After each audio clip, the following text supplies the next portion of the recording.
이명박 대통령의 말로를 지켜봤던 사람으로서 이게 어쩌면 마지막 경고다라고 해줄 수 있는 말은요? 윤석열 대통령이 본인이나 가족이나 감당하기 힘들 정도의 상황을 만들고 있다고 생각을 해요. 이명박이나 박근혜 대통령 같은 경우에도 감옥에도 갔다 오고 그랬잖아요.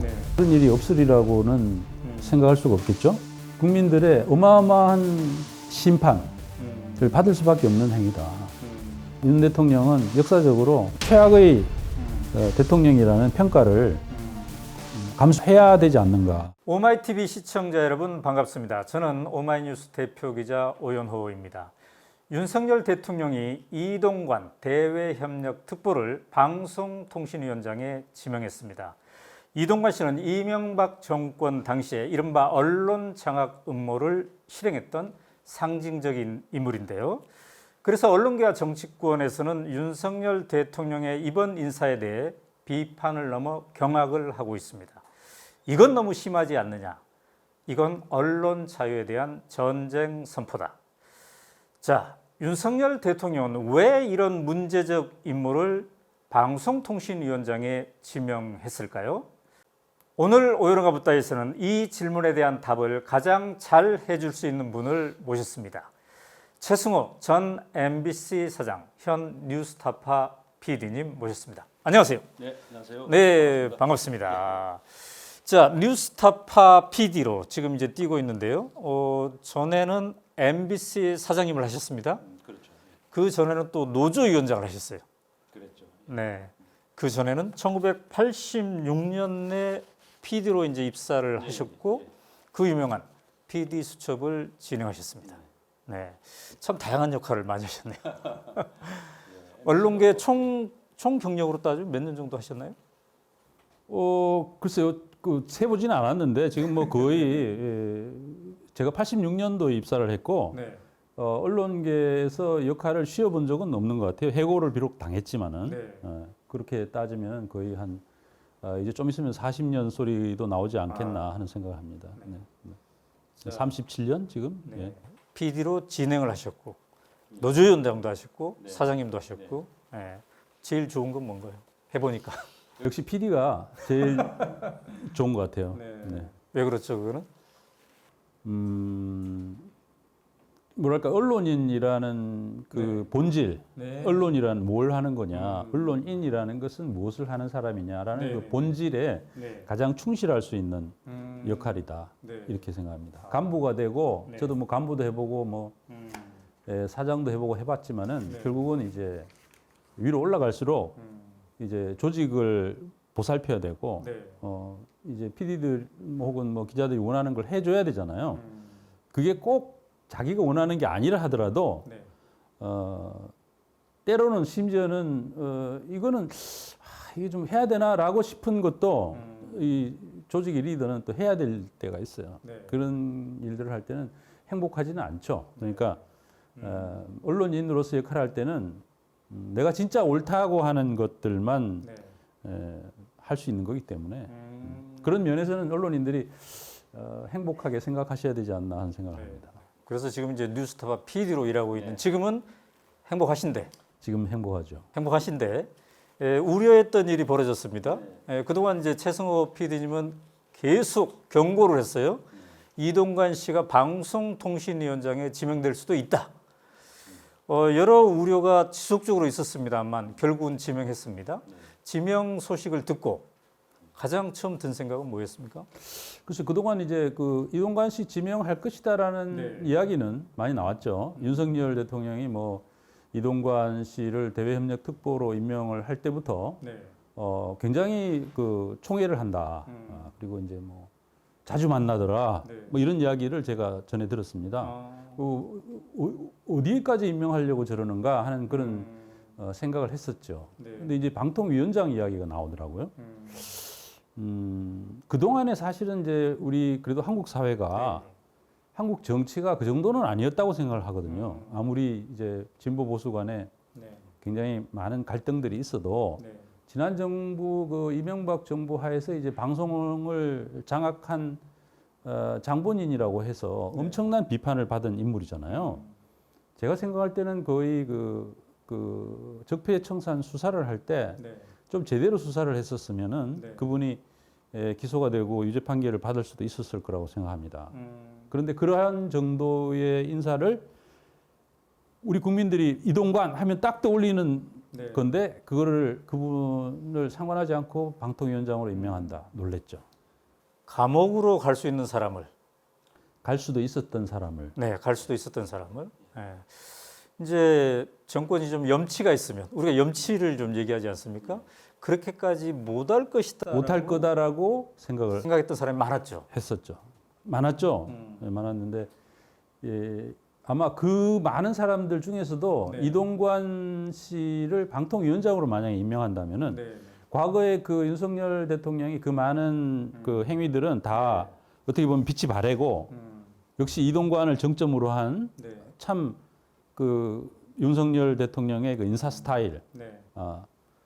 특징을 아주 명확하게 보여주는 사례로 남지 않을까 하는 생각을 합니다. 자, 최승호 PD께서는 오래전부터 참으로 위험한 인물이다. 이렇게 이동관 씨에 대해서 언급을 많이 하셨기 때문에 이동관 특보가 이번에 방송통신위원장에 지명되면서 소감문을 발표하지 않았습니까?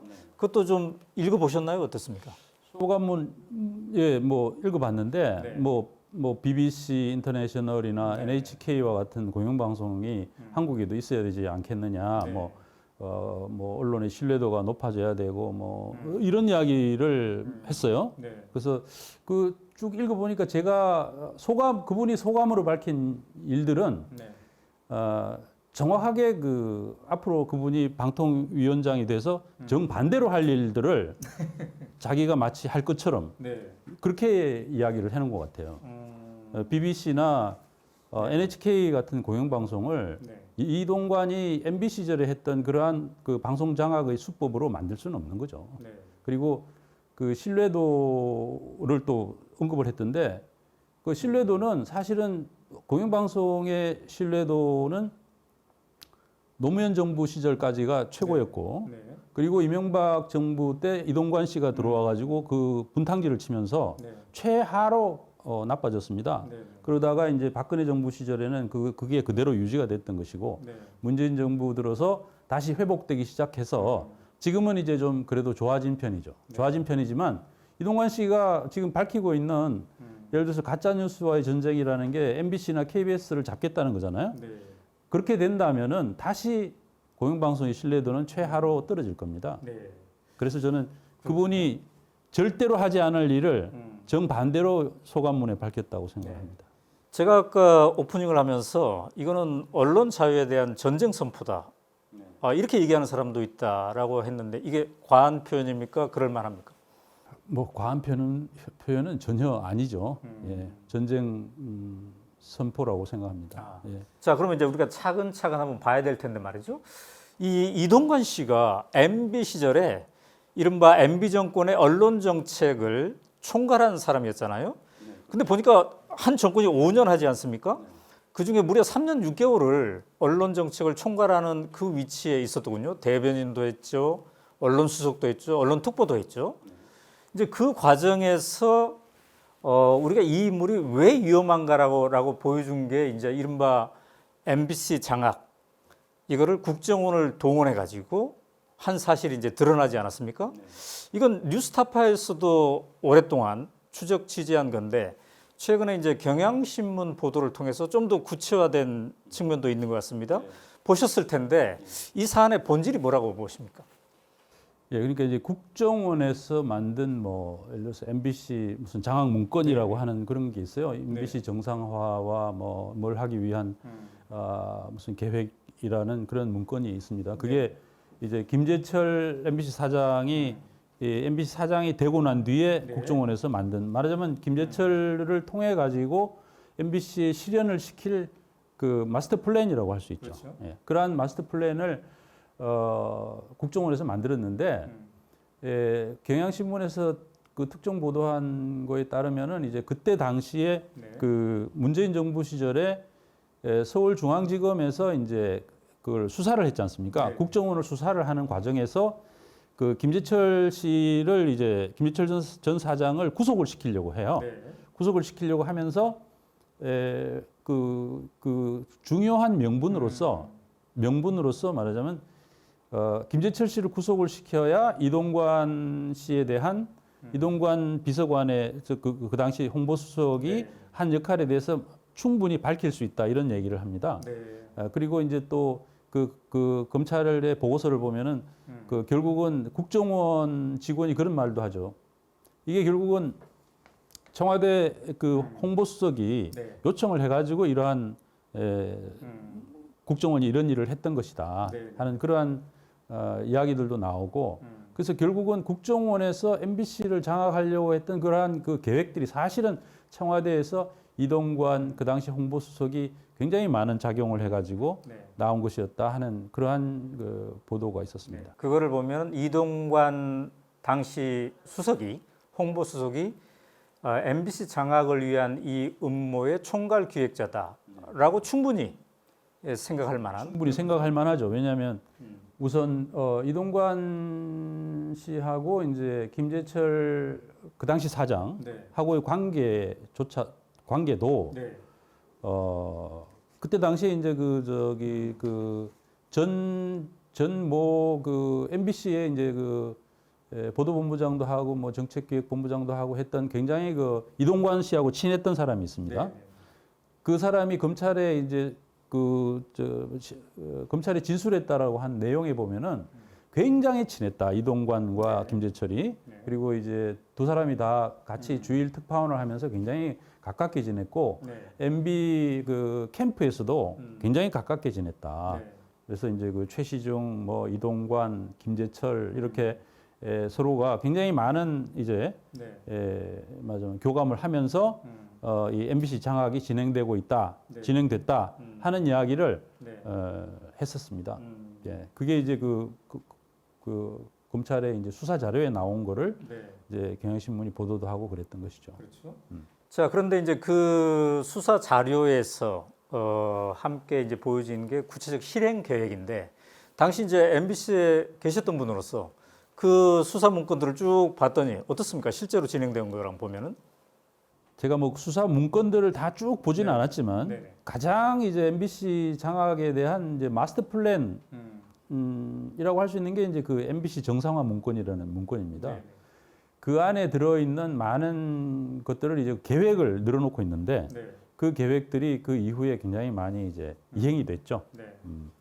여러 가지 측면에서 뭐 예를 들어서 이제 뭐 PD수첩 같은 프로그램에서 이제 저 같은 사람 쫓아내고 PD수첩을 완전히 다 개편한다든지 PD수첩을 만드는 시사교양국이라는 국 조직 자체를 갖다가 조직 개편을 해가지고 뭐 완전히 바꿔버리겠다든지 실제로 조직 개편을 했고 그다음에 이제 노동조합과의 단체 협약을 MBC에는 이제 노동조합과의 단체 협약이 이제 상당히 이제 강하게 돼 있습니다. 그 공정방송 조항이라 그래가지고 보도국장이나 이제 시사교양국장이나 하는 국장들이 마음대로 하지 못하도록 또 그다음에 임원들이 이제 이사들이 이제 국장들에게 그 불공정 방송을 지시할 수 없도록 그런 이제 단체 협약이 만들어져 있는데 그런 단체 협약을 완전히 해지를 해버렸거든요. 김재철 사장이. 그 이전에는 단체 협약이 문제가 있다는 사장들은 있었지만 단체 협약을 해지한다는 그 발상은 사실 보통은 하기 힘든 발상인데 김재철 사장이 그걸 해지를 해버리더라고요. 그런데 나중에 보니까 그 정상화 문건에 보니까 단체 협약을 해지한다라는 내용이 문건에 나와 있어요. 뭐 그런 등등 굉장히 많은 것들이 거기에 적시된 것들이 이후에는 이행이 됐죠. 저도 이제 결국은 PD수첩에서 쫓겨났고요. 뭐 그런 과정이 그때 혼자 쫓겨난 것만 아니라 여러 명이 6명이었던 거예요. PD 제작진들이. 그때 어떻습니까? 그렇게 그쪽 입장에서 봐서는 이게 수사 보고서인가요? 거기에는 인적 쇄신, 노조 무력화 이런 표현이 있던데 그게 단박에 이렇게 들어왔습니까? 아니면 서서히 조여오는 듯한 그런 거였습니까? 당시에? 제가 이제 2010년도 8월 달에 이제 4대강 수십 6m의 비밀이라는 프로그램을 했는데 그때 이제 그쪽 사정을 좀 아시는 어떤 분이 저한테 그런 얘기를 했어요. 조치가 있을 것 같다 그런 얘기를 했었습니다. 예, 그러니까 아마 그게 이제 대운하다 사실은 사대강이라는 게 그거잖아요. 그러니까 그 당시에 아마 청와대에서 굉장히 뭔가를 조치를 하겠다라는 확실한 결심을 한 게 아닌가라고 그때 당시 이미 생각을 했고, 근데 이제 실제로 이행이 된 거는 이듬해 2월인가 그랬을 겁니다. 그런데 이제 그 이후에는 해직까지 됐어요. 그때 해직의 사유는 어떤 거였습니까? 해직 사유는 뭐 사실 직장 내 질서문란이라고 그러니까 이제 제가 그때는 사실 저는 뭐 PD 수첩의 PD도 아니고 그때 이미 다 쫓겨나 있었던 상황이었기 때문에 근데 이제 다만 이제 노동조합에서 파업을 하니까 이제 그 파업을 제가 이제 노동조합의 조합원으로서 이제 노동조합에서 파업을 지시했기 때문에 의무를 이행을 했던 거죠. 그래서 이제 파업에 가담을 했는데 그것이 이제 직장 내 질서 문란이라고 해가지고 저를 해고를 시킨 거죠. 근데 이제 파업은 사실은 뭐 거의 1,000명 되는 조합원들이 한 건데 왜 저만 콕 집어가지고 직장 내 질서 문란을 해고까지 시켰는지 저는 아직도 이해는 못 하고 있죠. 아직도 이해를 못 하고 있는데 왜 그랬던 것 같습니까? 아마 뭐 본보기로 이런 자를 남겨두면은 뭐 영이 안 선다, 뭐 이런 한번 이제 뭔가 자기네 어떤 그 결기 이런 것들을 보여주는. 그러니까 그 사람들도 이제 결국은 저를 해고를 하면은 법원에 가면 이게 무효가 될 거다라는 걸 그때 이미 예상을 하고 있었더라고요. 나중에 보면. 그렇죠. 나중에 최민희 의원이 그거를 얘기를 했었죠.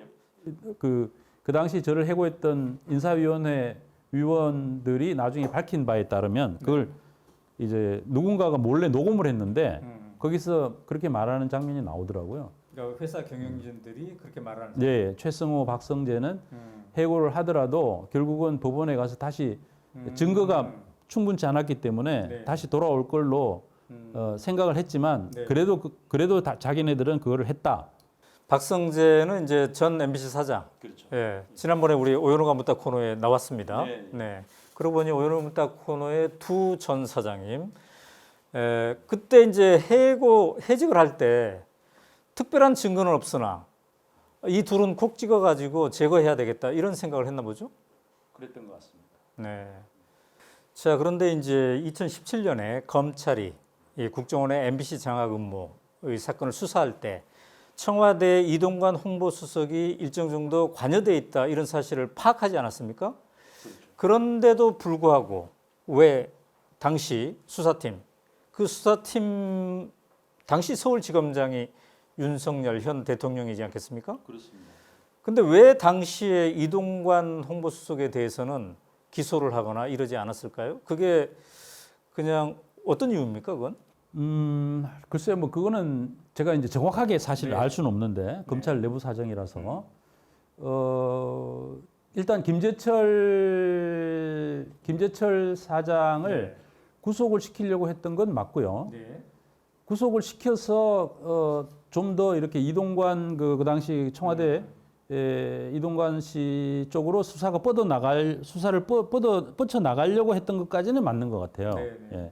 그랬는데 이제 구속이 안 됐죠. 영장이 기각이 됐습니다. 그때 당시에. 그래서 이제 그 이후로는 그 수사가 더 되지 못했던 게 아닌가 하는 그런 생각도 들고 그렇습니다. 예. 그래서 아마 청와대 근데 이제 이제 일선 수사진은 좀 적극적인 의지를 갖고 있었는지 모르겠는데 그 윤석열 지검장이 요즘 이렇게 하는 걸 보면은 별로 그렇게 적극적인 어떤 그 수사를 철저히 해라. 밝혀야 된다. 이런 쪽으로 리더십을 발휘하지는 않은 게 아닐까 하는 그런 생각도 사실 들죠. 근데 이제 저도 봤습니다만 당시 주임 검사가 수사 보고서 작성한 게 있더군요. 거기에는 국정원과 홍보수석의 관계가 상당한 정도로 밀접하다는 것을 보여줄 수 있는 증거란 말이죠. 지금 그거를 봤을 때 충분히 기소할 만하다 이렇게 보는 건가요? 거기에 지금 나와 있는 것 자체는 네. 뭐 어쨌든 직접적으로 그저 이동관 씨가 이제 홍보수석을 할 때 그 뭐 아래 비서관이라든지의 직접적인 진술이나 이런 게 확보돼 있다는 증거는 없는 것 같아요. 예, 없는 것 같아서 그것이 곧 증거가 될 수 있을지는 저는 이제 확신하지는 못하는데 그럼에도 불구하고 그 정도면 사실 그 정도 중요한 사안이라면 검찰이 수사를 굉장히 더 열심히 했어야죠. 그랬으면은 충분한 증거가 나왔을 것이다. 왜냐하면 명확하니까. 명확하지 않습니까? 이동관 씨가 그때 당시 어떤 역할을 했다라는 것은 이 뭐 여러 가지 문건을 보더라도 그렇고 정황 증거는 충분합니다. 자, 그런데 이제 뉴스타파에서도 그 점을 지적하던데 박근혜 정권 시절에 홍보수석이었던 분이 있습니다. 이정현 씨.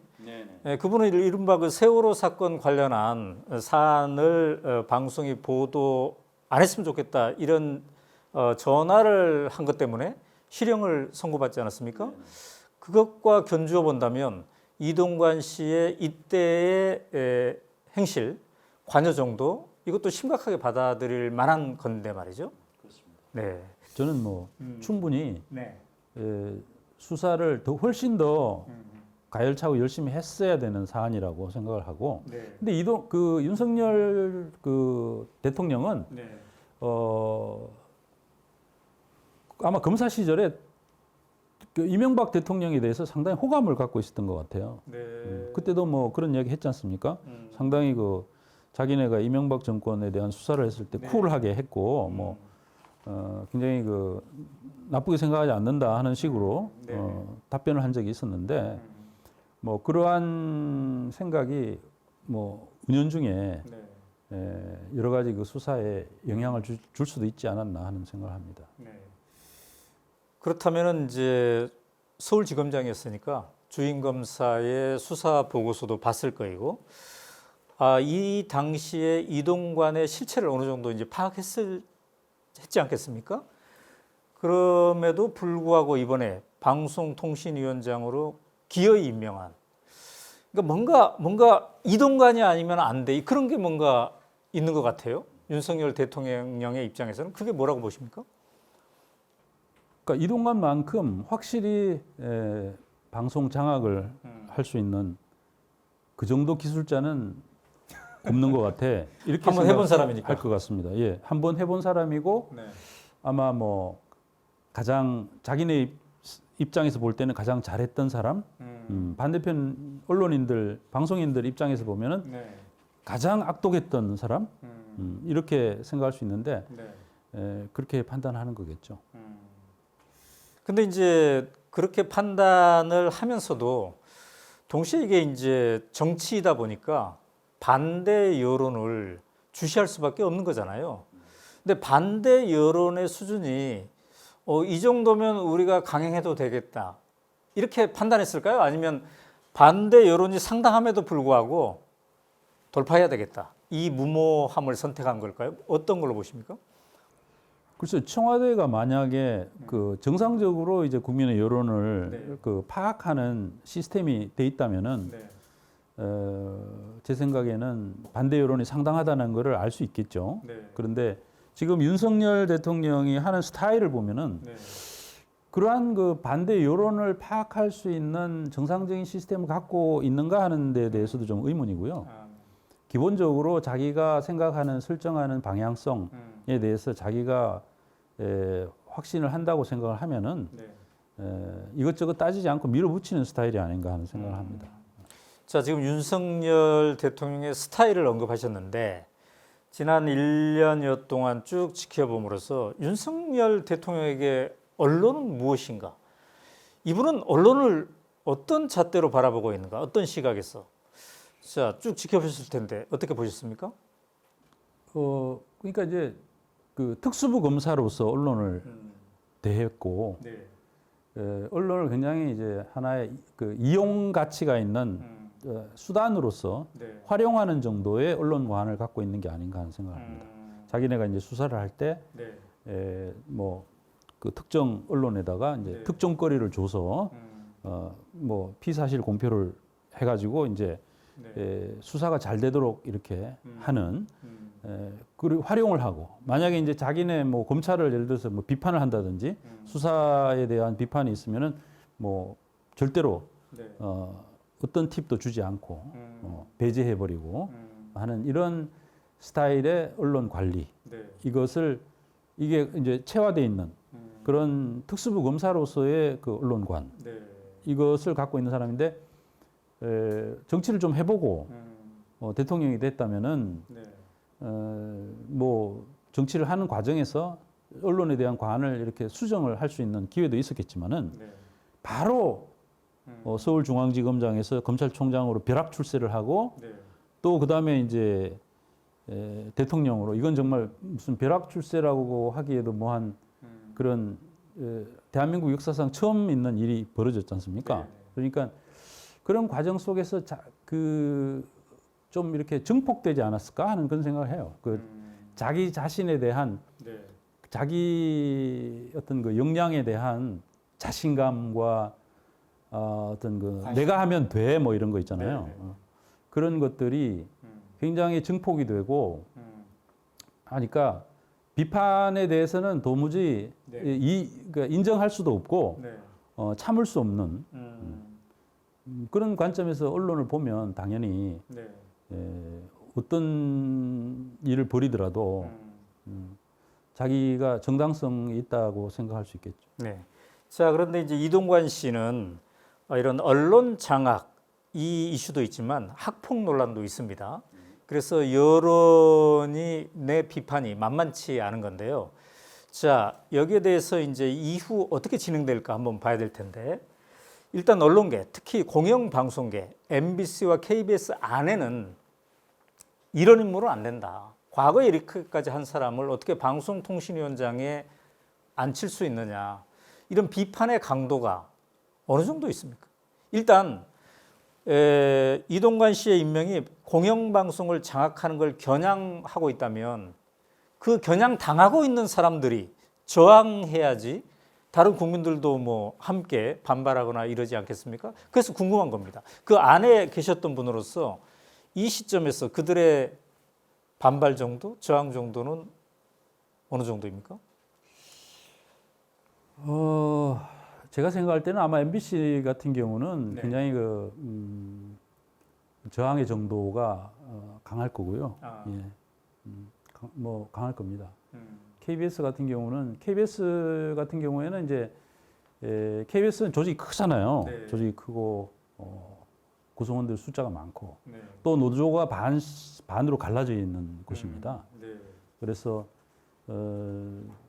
뭐 여론이 좀 이렇게 조금 분분하다 이렇게 표현할 수도 있겠죠. 그렇지만 제가 생각할 때는 최근에 예를 들어서 KBS에 대한 윤석열 대통령의 수신료 분리 징수를 강행한다든지 또 이동관 수석을 임명한다든지 이러한 것들에 대해서 찬성할 KBS 구성원들은 저는 거의 없을 거라고 생각합니다. 없을 거고 그게 문제라는 부분에 대해서는 다 동의를 할 거예요. 다만 정권의 그 협박이라는 것 자체가 그 정말 지극하기 때문에 이거는 그걸 달리는 협박이잖아요. 수신료 분리 징수를 하면은 거의 KBS 수신료 중에서 한 5천억 정도가 없어진다라는 그런 얘기도 있던데 만약에 그렇게 되면은 KBS 직원들을 월급을 어떻게 주며 프로그램을 어떻게 만들겠습니까? 불가능한 거잖아요. 그렇게 되니까 그런 상황 속에서 내부 구성원들이 이거를 전면적으로 우리가 싸운다라는 것이 참 그렇게 해야 되나 아마 고민하는 사람들이 많을 겁니다. 그래서 실제로 이거는 그 실존적인 어떤 그런 고민들을 던져주는 정말 지나친 행위입니다. 윤석열 대통령이 수신료 분리 징수 같은 이런 일개 그 시행령의 문구를 고쳐가지고 대한민국의 대표 공영방송의 존립을 거의 위태롭게 만들고 거의 부러뜨려 버리는 그런 식의 이 일을 자행하는 거는 저는 이거는 굉장히 그 역사적으로 그 윤석열이라는 대통령이 과연 어떤 성격의 인물인가? 네. 이 사람이 민주주의 하에서 대통령을 할 수 있는 자격을 갖고 있는 인물인가 하는 거를 의심하도록 만드는 그런 정도의 네. 행위를 했다. 그리고 이동관 씨를 임명함으로써 앞으로 보여줄 그의 그 행태는 네. 제가 생각할 때는 역사적으로 당장은 그것이 자기네가 그걸 어떤 그 강압적인 방법으로 네. 돌파를 해 나갈지 모르겠지만은 네. 네. 역사적으로 윤석열이라는 사람이 대통령으로서 어떤 평가를 받을 것이냐, 저는 여기서 완전히 결정될 거라고 생각해요. 그 대가를 치를 것이다. 그 대가는 반드시 치를 겁니다. 예, 저는 반드시 치를 거라고 생각해요. 정말 문제는 대통령이 그 대가를 치렀듯이. 뭐 이명박 대통령은 대가를 저는 제대로 안 치렀다고 생각하고요. 네. 예. 사면 받았잖아요. 네. 네. 그리고 정말 이명박 대통령이 네. 잘못한 것은 네. 4대강 사업을 한 것이 네. 진짜 잘못한 건데 그걸로는 처벌받지 않았습니다. 네. 네. 그러니까 저는 피해서 갔다고 생각합니다. 기본적으로는. 네. 윤석열 대통령은 지금 이런 식으로 하면은 네. 저는 제가 볼 때는 아마 그 결과를 반드시 감당해야 될 거라고 생각합니다. 자, 아까 이제 KBS 수신료 분리징수 강행한 거 언급했습니다만 이 도대체 목표가 뭘까요? 최종 목표가 KBS 무력합니까? KBS를 망하게 해도 된다는 거예요? 글쎄 말입니다. 그러니까 이게 대통령으로서는 사실은 KBS라는 기관은 어쨌든 대표 공영방송으로서 대한민국이 성립된 이후로 지금까지 어떻게 보면은 역대 정부와 국민들이 키워온 그 어떤 사회의 어떤 공적 자산인데 그렇죠. 그러한 공적 자산을 한순간에 무너지도록 만드는 행위를 다른 사람도 아니고 대통령이 한다는 게 정말 그 이해가 안 되는데 그만큼 어떤 면에서 보면은 이 사람이 법기술자로서 검사로서 기소 독점주의가 있고 기소 편의주의가 있잖아요. 자기가 죄로 생각해서 죄로 걸면은 죄가 되고 걸지 않으면은 죄가 안 되는 그러한 그 편의적인 법 기술에 익숙해 있는 사람이고 정치라는 것들을 해보지 않았기 때문에 어떤 역사의 무서움이나 역사의 무게 이런 것들에 대해서 한 번도 고민해보지 않은 사람 같아요. 역사의 무서움을 고민하지 않았다. 역사의 무게, 역사의 무서움을 대한민국이 쌓아온 그 물론 여야 보수 진보가 맨날 싸우기도 하고 하지만은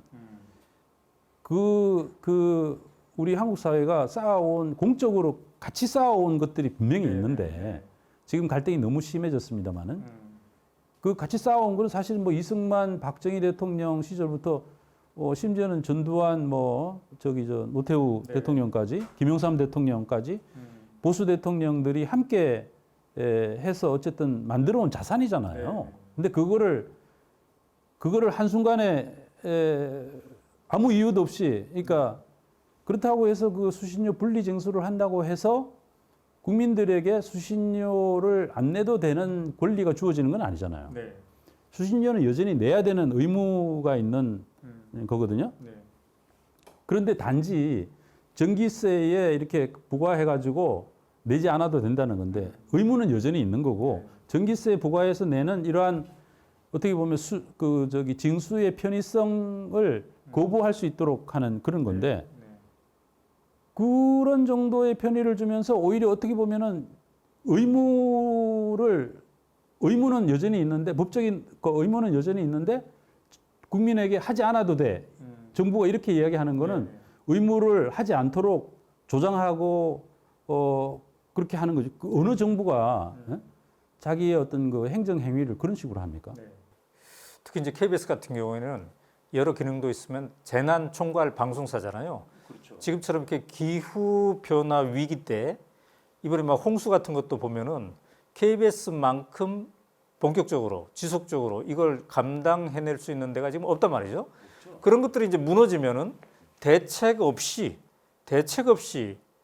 KBS가 무기력해지면 그 책임을 누가 질 것인가 이런 생각을 해보게 되는데요. 근데 요즘에는 또 여권 일각에서 윤석열 정권 일각에서는 KBS ETV도 없애버리겠다 이런 시도가 있는 것 같아요. 들어보셨나요? 네, 들어봤습니다. 그건 또 뭡니까? 그러니까 뭐 KBS ETV를 네. 민영화시켜야 된다 네. 하는 이야기는 굉장히 오래된 얘기죠. 늘 세트로 같이 나옵니다. MBC 민영화, KBS ETV 민영화. 보수 쪽에서는 이제 공영방송을 약화시켜야 된다 하는 그 좀 재료로서 그렇게 이야기를 하는 거죠. KBS를 약화시키려면은 KBS2를 없애면은 KBS 약해질 것이다 하는 생각을 하는 거고요. 물론 이제 KBS2 같은 경우에 그 방송 그 재허가를 받을 때 그 점수가 조금 낮은 것 같더라고요. 왜냐하면 이제 KBS2는 뉴스 같은 걸 많이 하지 않고 다큐멘터리 같은 걸 많이 하지 않고 이제 예능이나 이제 드라마 같은 것들을 많이 하다 보니까 이제 그것도 사실은 어떤 면에서 보면은 제가 생각할 때는 수신료 재원이 충분하지 않기 때문에 KBS로서는 수신료가 안 들어오니까 맨날 뭐 2천 몇백 원으로 있으니까는 그 말하자면 광고를 통해서라도 좀 재원을 조달하려고 하다 보니까 KBS2가 그렇게 되는 거거든요.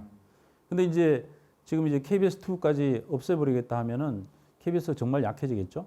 그리고 이제 MBC, KBS2만 그런 게 아니라 이제 MBC도 지금 민영화시키겠다고 하는 건데 그렇게 되면은 민영화라는 거는 곧 이제 그 어떤 그 재벌한테 이제 방송을 준다는 이야기가 될 수 있는 거죠. 자본에 종속되는 뭐 재벌은 꼭 이제 뭐 대재벌은 아니라 하더라도 어떤 그 중견 기업에 준다 하더라도 어떤 그 자본력을 갖고 있는 어떤 사람들에게 이제 큰 방송사들을 다 이제 주겠다는 거죠. KBS 원만 남기고. 그렇게 되면은 지금 있는 방송들 다 보십시오. 그러면 이제 전부 사실은 이제 재벌들 사실상 재벌들이 갖고 있는 종편들. 네, 그렇죠. 종편들도 뭐 다 이제 족벌들이고 어떤 일 개인이 대주주로서 방송의 내용을 시시콜콜하게 예를 들어서 컨트롤할 수 있는 그런 방송이 되는 거잖아요.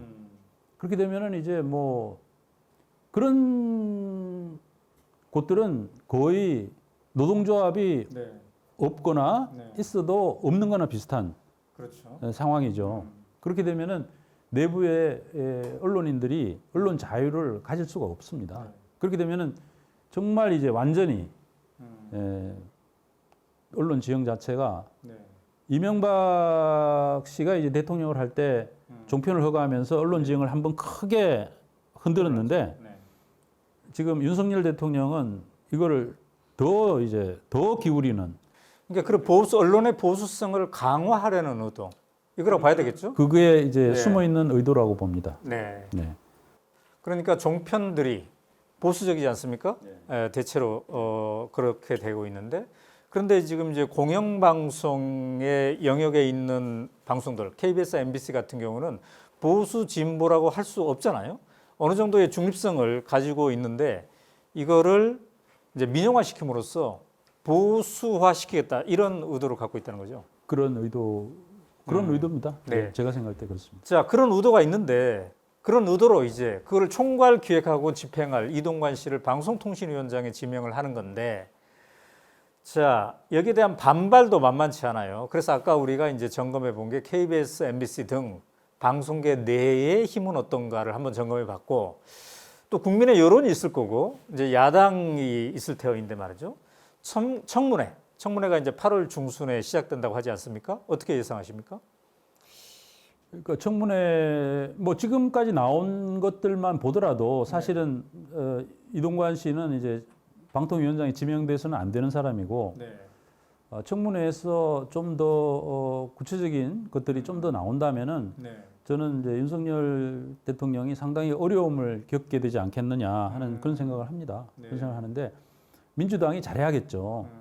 뭐 사실 그 한동훈 장관 청문회처럼 그렇게 하면 안 되고 정말 그 국민들을 보면서 구체적인 증거로 청문회를 제대로 진행을 한다면은 저는 국민들이 아마 이동관 씨를 용납하지 않을 거라고 생각합니다. 아, 용납하지 않을 것이다. 청문회에서.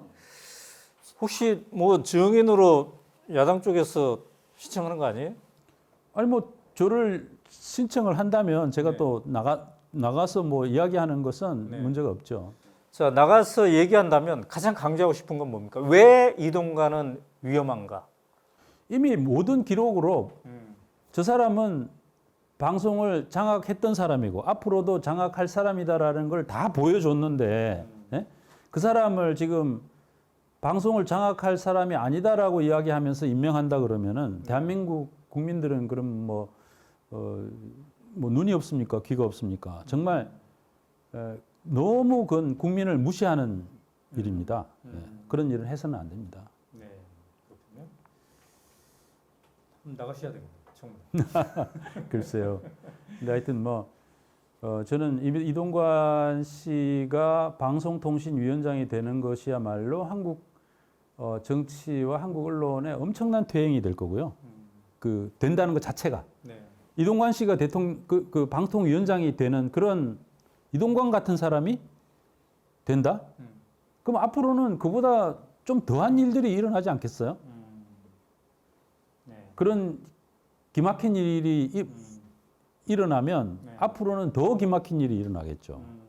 그리고 또 예를 들어서 진보 정부가 된다. 네. 그러면 또 그거를 또 회복을 해야 되잖아요. 네. 그렇게 말이 안 되는 정말 상황이 됐으면은 진보 정부가 됐으면 또 그걸 회복을 해야 되잖아요. 네. 근데 회복을 하는 과정에서도 보수 쪽에서 볼 때는 네. 쟤들도 또 저러네? 또 이럴 거 아니에요. 네. 그러다가 또 보수가 잡으면 그때는 이제 더 그러겠죠. 네. 그러니까 이거는 정말 이런 식으로 하는 거는 네. 정말 대한민국의 미래를 위해서 옳지 않은 겁니다. 네. 저는 자, 상상하고 싶지 않지만 만약에 이동관 특보가 방송통신위원장이 된다면 어떤 수순으로 갈 거로 예상하세요? 지금은 네. 이동관 씨가 방통위원장이 되기 전에 네.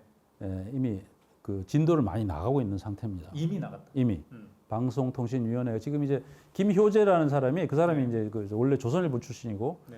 이명박 시절에 정무수석을 했던 사람이고 네. 한데 이제 그 사람이 지금 그 방송통신위원장 직무대행입니다. 네. 그 사람이 이미 그 KBS 이사장 그 남영진 이사장을 그 해임하기 위해서 네. 지금 이제 조치를 취하고 있는 상황이고요. 네. 그리고 이제 MBC의 그 박문진 이사장에 네. 대해서도 권태선 그 이사장에 대해서도 지금 감사원이 지금 8월 3일 날 권태선 이사장을 소환해 가지고 네. 자기네 청사 안에서 네. 조사를 하겠다고 지금 그랬습니다. 네. 박문진에 대해서 감사를 했잖아요. 네. 예. 근데 이제 그 감사 내용이 사실은 이제 감사를 착수를 하려 그러면 어느 정도 불법 행위가 있다든가 네. 뭐 부패 혐의가 있다든가 공익에 심대한 훼손을 한다라는 어떤 그 입증할 수 있는 무슨 전제가 좀 있어야 되는데 네. 그런 게 아무것도 없이 감사에 착수한다고 해가지고 네. MBC가 이제 방문진에서 그거를 법원에다가 이제 소송을 했어요. 그랬는데 법원에서도 제가 들은 얘기는 판사가 재판부가 이거는 완벽하게 입증은 못해도 어느 정도는 그래도 그 네. 혐의가 있다는 걸 소명을 해야 이 감사 자체가 불법이 아닐 수 있다 네. 하고 하는 그러한 그 재판부의 언급이 있었는데도 네. 지금 이제 막 밀어붙이는 거거든요. 네. 그러니까 굉장히 지금 무리를 하고 있는 거고 거기다가 또 방통위가 박문진도 검사 감독을 하겠다. 네. 지금 이게 해놓은 상태라서 8월 중에 이쪽의 생각은 제 생각에는 윤석열 정부의 생각은 8월 중에 네. MBC 박문진 이사장, KBS 이사장을 네. 해임시키는 것까지 지금 밀어붙이려고 하는 게 아닌가. 네. 혹은 그보다 더 진도를 더 낼지도 모르겠습니다. 자, 그러니까 이동관 방송통신위원장을 지명했는데 본격적으로 이제 임명하기 전에 이미 진도가 많이 나가고 있고 진도가 많이 나고 그 중에 핵심이 양대 공영방송 KBS, MBC의 이사장을 무력화하고 제거하려고 하고 있다. 그렇죠. 이게 결국은 이제 그 야당에서는 이제 이동관 씨를 가 만약에 위원장이 된다 그러면은 이제 이동관 씨가 이제 예를 들어서 이제 어떤 그 해임을 한다거나 뭐 어떤 그 지나친 어떤 그 행정 행위를 하면은 그것을 그 탄핵을 하는 요건으로서 삼을 수 있는 그런 상황도 생각을 하는 것 같아요. 그런데 이제 그런 부분들을 이제 이동관 이전에 다 어느 정도는 진도를 나가려고 하는 것이 아닌가라는 그런 유력한 관측이 있습니다. 그런 관측대로 하면 참 간악하네요. 그러니까 이게 그러니까 무엇이 옳으냐 그르냐, 무엇이 정치적으로 옳은 것인가, 그런 것인가, 무엇이 우리 언론은 어떻게 우리가 우리 방송을 어떻게 좀 해야 되는 건가, 이런 거에 대한 가치 판단이 아니라 나에게 유리한 것이 뭐냐, 그 유리한 지형을 확보하기 위해서는 어떤 일을 법 기술적으로 우리가 해나갈 수 있는가, 이거에 아주 그 집중을 하는 그런 사람들입니다. 그 유리한 지형, 이렇게까지 간악하게 무리하게 뭔가를 추진하고 있는, 그러면서 달성하고자 하는 그 유리한 지형이 다가오는 총선입니까? 뭡니까? 뭐를 목표로 하고 있는 거예요? 총선을 뭐 목표로 하는 거겠죠. 예, 총선에서 이제 궁극적으로는 총선에서 자기네가 이제 의석수를 많이 얻는 데는 공영방송부터 확실하게 잡아야 된다 하는 그런 판단을 하는 것 같습니다. 근데 꼭 그렇게 될까요? 저는 국민들의 어떤 우리 국민들의 어떤 그 판단이라는 거는 공영방송을 설사 피를 철철 흘리면서 장악할 수도 있다고도 생각해요. 그러나 그럼에도 불구하고 그럼 그거를 국민들이 그걸 받아들이고 뭐 윤석열 잘했네, 그 표를 많이 주고 그러면은 뭐 국민의힘이 다수당이 되도록 할까요? 저는 그건 아니라고 생각해요. 국민들이 언론에 대해서도 분명한 판단이 있을 겁니다. 국민들도 이 의도를 간파하고 있을 것이다. 의도를 간파를 할 것이고, 뭐 그렇게 되면은 제가 생각할 때는 KBS 만약에 공영방송이 장악이 된다면은 공영방송이 장악이 된다면은 그 공영방송들은 신뢰도가 엄청 떨어지겠죠.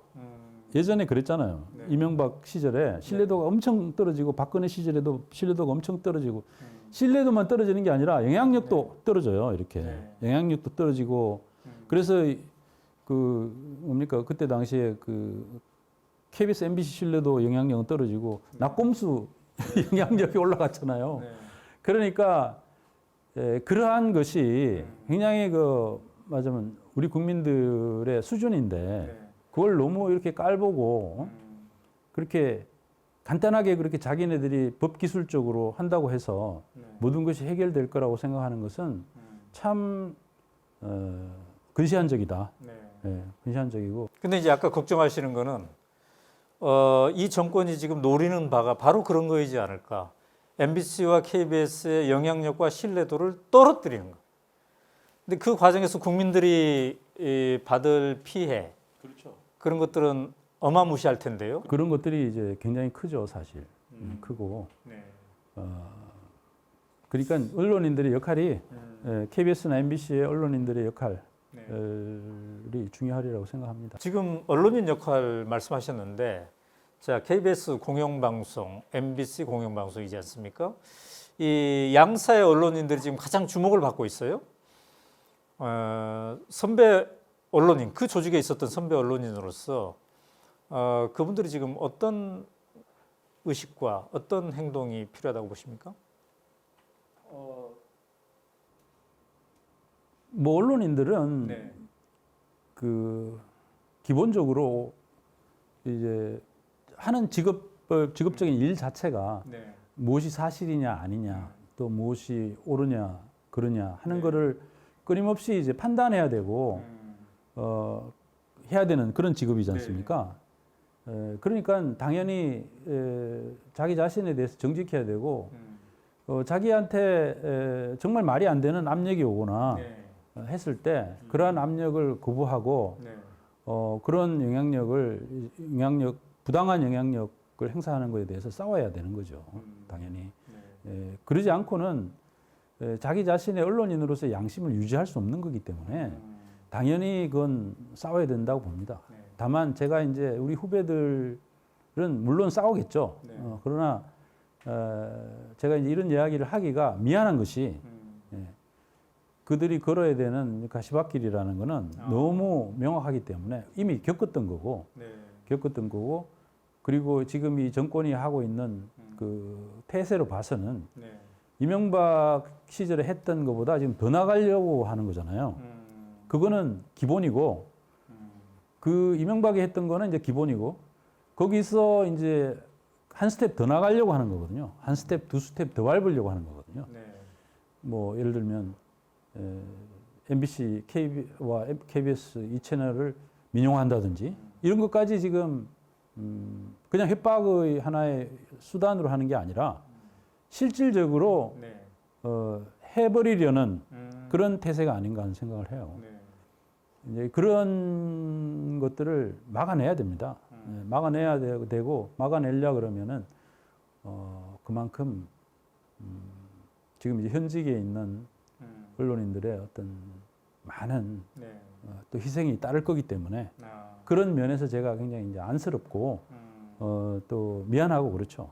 그러니까 이제 제가 생각할 때는 시민들이 좀 많이 좀 그 도와주시고 지원을 해주셔야 되는 때가 아닌가 하는 생각을 합니다. 자, 지금 시민의 역할을 말씀하셨는데 그동안의 공영방송에 대한 신뢰가 이게 이제 올랐다 내려갔다 이런 굴곡이 좀 있지 않았습니까? 그래서 시민들이 이 사태를 막 긴장감을 가지고 전폭적으로 지지하지는 아직은 못한 것 같아요. 자, 그런 시민들에게 한 말씀 하신다면요. 이 사태가 얼마나 엄중하고 이걸 어떻게 봐야 되는가 한 말씀 하신다면? 이번 상황을 제가 생각할 때는 그 윤석열 정부의 네. 그리고 또 국민의힘 정당의 어떤 그 보관대로 흘러간다면 네. 아마 저는 최종 목표는 네. 그 KBS 2채널과 MBC를 네. 그 민영화시키는 그런 것까지 가려고 하는 거라고 생각합니다. 네. 이제 그렇게 되면 네. 한국 사회의 언론 지형은 네. 표현하기 힘들 정도로 아마 보수 일변도가 될 겁니다. 그리고 그것은 그렇게 되고 나면 네. 회복하기가 불가능해집니다. 불가능하죠. 네. 이제 대한민국은 사유재산권이 있는 사회인데 네. 어떤 그 뭐 기업주 개개인에게 대주주로서 방송사를 소유하도록 해버리면은 네. 결국은 그거를 어떻게 뺏을 수 있는 방법은 없어요. 아무리 언론 개혁을 외쳐도 네. 언론 개혁을 아무리 외쳐도 그거는 방법이 없는 겁니다. 우리가 아무리 언론 개혁을 외쳐도 네. 종편을 허가해 놓으니까 안 되잖아요. 자, 이제 일반 독자들 같은 경우에는 이 민영화가 언론 자유와 어떤 연관이 있는가 이걸 잘 이해를 못하는 분들이 있을 것 같아요. 이제 민영화가 되고 재벌에 의해서 자본에 의해서 언론사가 소유하게 되면 언론의 자유를 근본적으로 침해하는 일이 발생할 수 있다라고 생각하는 건데 왜 그렇습니까? 기자들이 자유롭게 기사를 할 말을 못 한다는 거죠. 할 말을 할 수가 없습니다. 지금 공영방송 체제에 비하면 지금 공영방송은 예를 들어서 이제 국민의힘에서 네. MBC를 노영방송이라고 하잖아요. 네. 그만큼 이제 노동조합 힘이 세다는 거죠. 네. 노동조합 힘이 왜 세졌냐 하면은 네. 계속 그 국민의힘 계열의 정당이 정권을 잡으면은 네. 그 언론인들, 방송인들을 탄압하고 네. 제대로 된 기사를 쓸 수 없도록 하니까 네. 네. 그 안에 있는 그 언론인들은 그 언론인들끼리 뭉칠 수밖에 없는 거예요. 네. 언론인들끼리 뭉쳐서 그 압력을 거부하고 하는 그러한 시스템을 계속 발전시킬 수밖에 없는 겁니다. 그래서 MBC가 결국은 이제 86년도 제가 입사를 했습니다만 87년에 노조가 생겼거든요. 87년에 노조가 생기고 난 뒤에 네. 계속 그런 그 경영진의 압력에 저항할 수 있는 여러 가지 이제 그 제도를 네.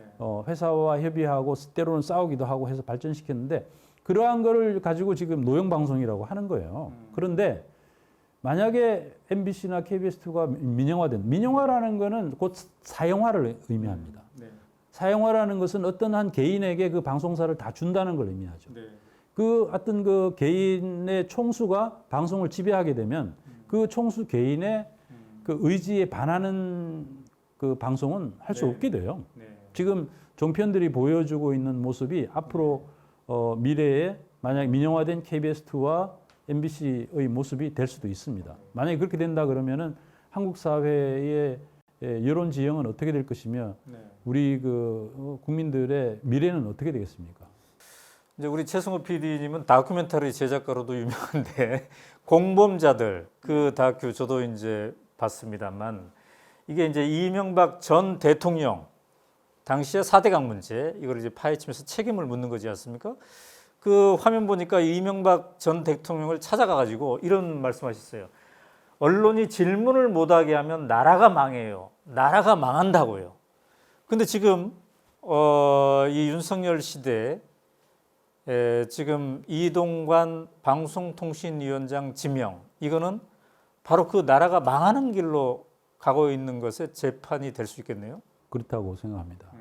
결국은 이제 이명박 대통령이 언론을 장악함으로써 그리고 그것이 이제 박근혜 대통령까지 이어졌잖아요. 네. 그래서 결국은 저는 이제 박근혜 대통령이 결국은 탄핵을 당하고 촛불을 통해서 거의 혁명적으로 물러날 수밖에 없었던 네. 과정은 결국은 언론이 제대로 된 견제 역할을 못했고 네. 공영방송이 특히 견제할 수 있는 역할을 제대로 못했기 때문에 네. 박근혜 대통령이 거기까지 간 게 아닌가 하는 생각을 합니다. 만약에 비판을 제대로 받았다면은 네. 박근혜 대통령이 그렇게 그 정도까지 가지는 못했겠죠. 재벌들한테 뭐 돈 걷고 뭐, 네. 뭐 그런 식으로까지 하지는 못하지 않았을까 하는 생각을 합니다. 네. 자, 만약에 윤석열 대통령이 옆에 있다면 어쩌면 이제 지금 이제 지명까지 했으니까 이동관 씨를 방송통신위원장으로 지명까지 했으니까 이제 앞으로 이제 계속 갈 듯한데 예정된 일정을 청문회까지 갈 듯한데 일종의 전에 당해봤던 사람으로서 그리고 이명박 대통령의 말로를 지켜봤던 사람으로서 이게 어쩌면 마지막 경고다라고 해줄 수 있는 말은요? 경고를 한다면? 권력을 잡으면은 네. 자기가 이제 정점에 올랐다고 생각을 하기가 쉬운데 어떻게 보면은 밑으로 내려갈 수밖에 없는 그러한 정점에 있는 거거든요. 그러니까 앞으로는 밑으로 내려갈 일밖에 없잖아요. 네. 그런데 지금 하고 있는 행위는 네. 그 밑으로 내려가는 과정이 굉장히 험악할 수밖에 없는 그리고 국가적으로나 역사적으로 굉장히 대한민국을 나락에 빠뜨리고 따라서 그 결과는 네. 아마 본인이 그 윤석열 대통령이 네. 본인이나 가족이나 감당하기 힘들 정도의 지금 상황을 만들고 있다고 저는 생각을 해요. 네. 그 사실 뭐 이명박이나 박근혜 대통령 같은 경우에도 감옥에도 갔다 오고 그랬잖아요. 네. 그랬는데 앞으로 그런 일이 없으리라고는 생각할 수가 없겠죠. 네. 지금 이제 하고 있는 것들을 보면은 네. 이명박 대통령 시절에 했던 것보다 훨씬 더 진도도 빠르고 여러 가지로 방송을 장악해 나가는 그 과정 자체가 거칠고 네. 최소한의 어떤 그 국민의 이해를 구한다든지 논리를 세우려고 하는 노력도 없이 네. 그저 할 수 있기 때문에 다 해버리는 이런 식이거든요. 네. 이런 식의 행위는 여러 가지 생업에 바쁜 국민들이 네. 잠깐은 그 신경을 못 쓸 수도 있어도 어. 결국은 제가 생각할 때는 이것은 네. 국민들의 어마어마한 그 판단, 네. 심판을 받을 수밖에 없는 행위다. 그리고 아마 윤 대통령은 역사적으로 네. 최악의 대통령이라는 평가를 감수해야 되지 않는가. 네. 왜냐하면 과거에 어쨌든 권위주의 정부 시절에 대통령들이 있었고 그 대통령들은 그런 그 권위주의적인 방법으로 비민주적인 방법으로 대한민국 사회를 지배했고 많은 문제점이 있었죠. 그러나 그때 당시에 또 그분들이 할 수 있었던 그 변명은 또 있어요. 나름대로 그 당시는 우리가 워낙 못 살았으니까 자기네 나름대로의 변명거리들은 있었죠. 근데 대한민국 지금 그런 게 아니잖아요. 대한민국 지금은 선진국이라고 불리고 있고 그야말로 세계인들이 젊은이들이 한국에 와서 살고 싶어하는 그러한 대한민국이 됐고 민주주의의 어떤 그 수준으로 보더라도 국민의 수준이 그 대단한 위치에 있는 나라인데 이 나라를 지금 이명박 대통령 시절보다도 더 과거로 되돌려서 하겠다라는 것은 저는 정말 시대착오적이고 역사적인 심판을 받을 거라고 생각합니다. 자, 어쩌면 그런데 이제 앞으로 한두 달이 그런 역사적 심판을 앞으로 받을 것인지 아니면 그걸 면할 것인지를 결정하는 그 기간일 수가 있는데 윤석열 대통령에게 퇴로를 제안한다면, 퇴로, 임명이 아닌 퇴로를 제안한다면 어떤 제안을 해보고 싶습니까? 저는 이동관 씨가 지금 이제 방송통신위원장으로 지명되면서 소감문을 냈던데 그 소감문대로 하면 돼요. 예를 들어서 이제 BBC나 NHK 같은 정말 좋은 공영방송을 만들겠다. 뜻은 좋아요. 그렇다면 제가 생각할 때는 공영방송 지배구조를 바꾸는 방송법 개정에 적극적이고 성의 있게 임해야 됩니다. 그렇게 해서 지금 이제 민주당이 갖고 있는 안이 있죠. 부의시켜 놓은 안이 있습니다. 거기에 대해서 지금 국민의힘은 굉장히 이제 그게 마음에 안 든다는 거예요. 그 안이 마음에 안 든다는 건데 그렇다고 해서 자기네들이 내놓는 안은 없단 말이에요. 그렇다면은 정말로 BBC나 NHK 같은 공영방송을 대한민국에 만들고 싶은 것이 진실이라면은 정말 그 공영방송 지배구조를 민주당과 제대로 지금부터 협의를 해서 서로 합의하는 안을 만들어야죠. 그렇게 만들어서 제대로 된 공영방송 역할을 할 수 있도록 그렇게 해준다면은 그거야말로 어떻게 보면은 윤석열 대통령이 지금까지의 그 모든 그 행위에도 불구하고 아마 공영방송을 정치로부터 분리시키고 제 역할을 할 수 있는 공적 기구로 정립시킨 대통령으로서 평가를 받을 겁니다. 지금 언급하신 민주당이 제안한 안이라는 것은 이사를 좀 다수로 만들고 정치권 추천뿐만이 아니라 다수로 만들고 이사장 선임 과정도 민주적으로 하고 정치권의 입김이 아닌 그런 안을 얘기하시는 거죠? 그렇죠. 그런 안이고 정치권의 입김으로서 이제 좀 벗어나도록 만드는 그런 안인데 거기에 이제 뭐 여러 가지 이제 방송과 관련된 협회들이 들어가고 이러한 부분에 대해서 국민의힘이 굉장히 이제 알레르기 반응을 일으키고 있어요. 이게 사실상 민주당이 영원히 그 방송을 지배하도록 만든 안이 아니냐, 뭐 이런 식의 과잉 알레르기 반응을 보이고 있다고 생각은 드는데 그럼에도 불구하고 그 안 자체는 민주당이 혼자서 만든 안입니다. 그러니까 제가 생각할 때는 그 안을 놓고 토론을 하든가 아니면은 또 국민의힘이 새로운 안을 만들어 가지고 그거를 가지고 좀 같이 좀 의논을 하든가 어떤 위원회를 만들어 가지고 거기서 전문가들도 들어오고 이렇게 해가지고 토론을 하든가 해서 그걸 정부가 주도해 가지고 어떤 안을 만들어낸다면은 그걸 통해서 뭐 방송을 변화시킨다거나 이런 것은 충분히 가능한 얘기죠. 자, 그러니까 요약하면 윤석열 대통령이 선택할 수 있는 퇴로는 이동관 지명을 철회하고 민주당과 공영방송의 정상화를 위한 그 길을 법적 시스템적 이 준비를 위해서 협상을 해라 이런 게 되겠군요. 네, 과연 이제 그렇게 될지는 모르겠습니다만, 자 오늘 이제 그 최승호 PD님, 전 MBC 사장님과 약 1시간 동안 이런 대담을 나눠봤는데요. 우리 대한민국이 여러 가지 측면에서 발전하고 있고 민주주의도 많이 성장했다고 이렇게 생각하는 시점에서 다시 또 이런 얘기를 하자니 좀 씁쓸하긴 하네요. 네. 자 마지막으로 오마이TV 시청자들, 함께해 준 시청자들께 한 말씀 하신다면요. 아 예. 뭐 하여튼 불러 주셔서 네. 감사합니다. 감사하고 네.